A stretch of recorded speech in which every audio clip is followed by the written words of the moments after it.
Hello, hello, hello, everyone. How is everyone doing today? Good morning, Davey. Good morning, Eric. Good morning, Lauren. Good morning, Patrick. Good morning, Christoph. Good morning, George.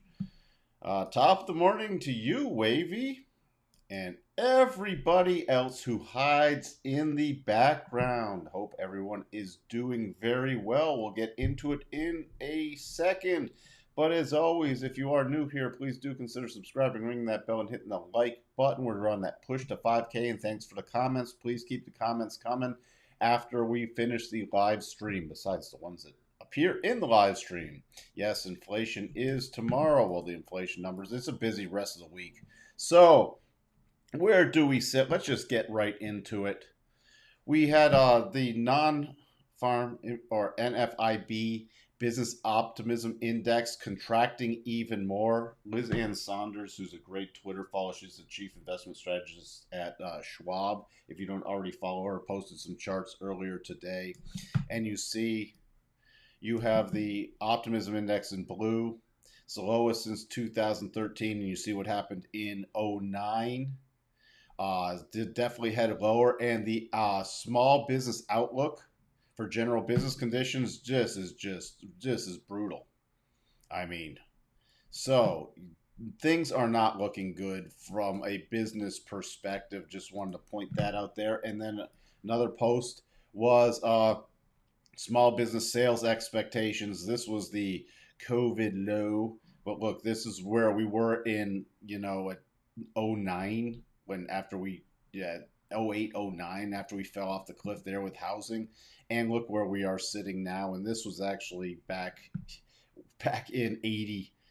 We're this is not good. Small business sales expectations really dropping off a cliff. So definitely just reinforces the narrative. Red Book pulling back slightly from previous. We still have the IBD economic optimism numbers coming out at 9, consumer inflation expectations at 10, and those are central times. And then we have Barkin speaking at 11:30 central time. So keep an eye on that, and also for crude traders after the markets close, API crude oil stock change this morning. Sort of a mixed bag, a bounce off the lows of financials still getting hit going into earnings season.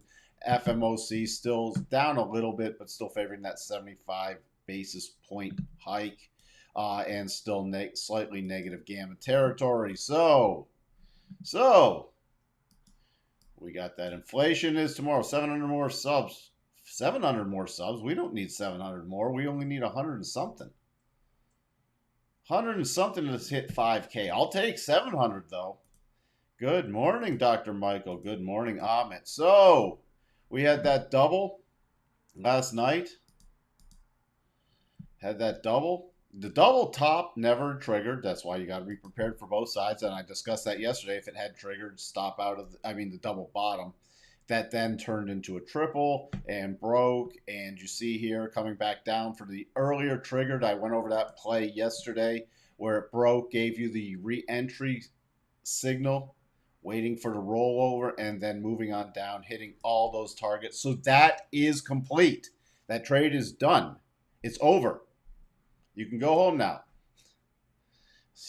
To cite Ferris Bueller. Now, we're getting that little bounce with hourly cycles at the top, 4 hours at the bottom. So we could see a little bit more of an up move before the next push down. It's trying to put in a temporary bottom right here at the harmonic level. So I'm going to just see if we get some follow through this morning.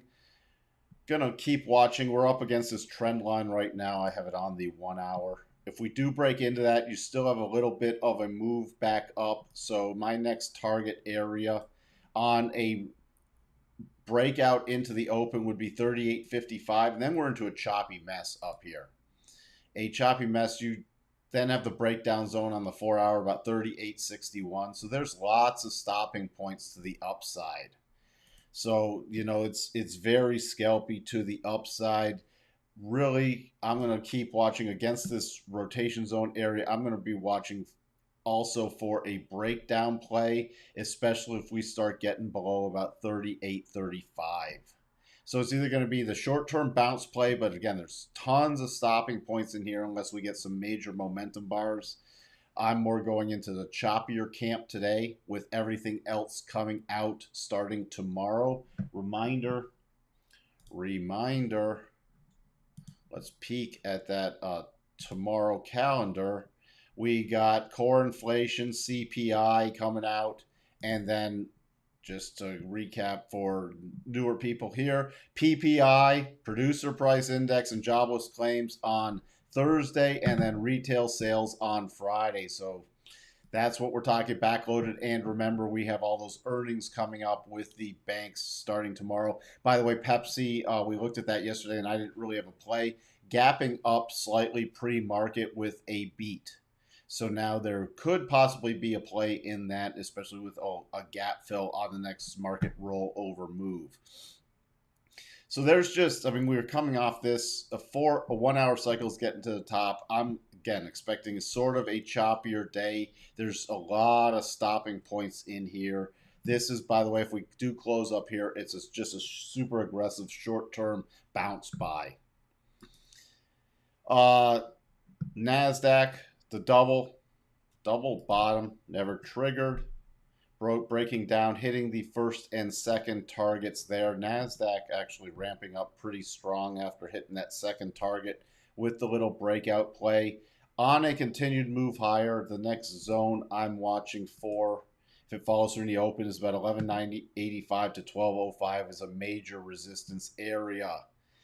On a rollover, I can't get more bearish in this until we broke below about 11.880.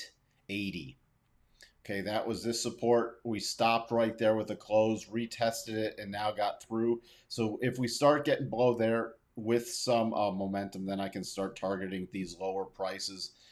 And I'm going to leave these final double targets on the table.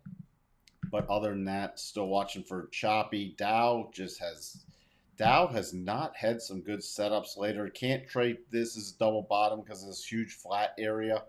Still the breakdown zone on a continued rally is about 31,050. And then above there, see, we have lots of stopping points. About 31,132. I'll be looking at the S&P and NASDAQ for breakdown plays based off this price action, because you got major support. Even if it does break down below this 30,865 area, you have major support 30,800. Again, the double did not trigger on the Russell. The Russell is another one that, unless it breaks down below this little base, and again, very sloppy sideways action. When you have this sideways action, just for people who, all right, is this a double? When you have this kind of sideways action right there, it does just drastically lower the probabilities. Key resistance about 1733. There just isn't some great setups in the Russell, so I'm ignoring that. DAX, I'm watching if for the gap play at some point, if it can get some momentum above about 12,750. Then we got the gap play, the upside, and the support now coming in. So can't get bearish on this until below 12,700. Crude pulled back. Now I'm watching for a stronger potential bottoming formation. I need it to dip down to at least this 97.65. Preferably, we could get down to this 96.39 and really retest this low area, but that's what I'm watching for overall. So hands off on crude from the bullish side for now. Let's see. Morning. Well, be very careful while you're driving. Just listen to what I have to say then. Don't glance at the screen. Thank you, Anissa. I wouldn't call that a flush. Crude flushing? I mean, that's just another pullback move. Trying to put in a more substantial bottom. Remember, can't get super bearish unless we get the weekly close below that 92.91. PA futures, beautiful potential double top on the 4 hour.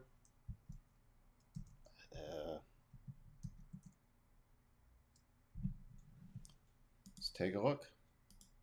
From Christoph. Come on. Where are my PA futures? Oh, well, let's go. Why didn't my PA futures come up? Huh.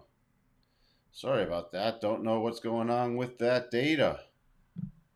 Wow, I got the futures curve here and everything else, but it's not showing my chart. It just freezes. That's weird. We'll have to look at that. Or can you post a chart on Discord for everybody, Christoph? What else do we have? Notes. Continued that rotation back up, getting the aggressive buy unless it drops back down on a closing basis below 118.20, which I've listed before. So this, as long as this rotation is back up, is the aggressive buy with the daily cycles turning up, and we're still then watching for it to roll into a bigger head and shoulders pattern. So I'll be keeping a key tabs on where this does close today. Where else? Dollar index. We had the euro hit parity. Talked about that yesterday. Watching for that euro hit parity and the bounce and a potential rollover in the dollar index. My major support coming at 106.71. Not surprised to see a bounce though with euro hitting parity. You see exactly to the 1. So cycles are at the bottom. I will be watching for a bounce play now. It is very aggressive, and it did trigger a 4-hour buy. So even if it rolls back down, that's fine because it would have to substantially break to new lows. And the way I like to do a stop on these kind of things, just for people to learn, is put on my little short-term harmonics. And I like to keep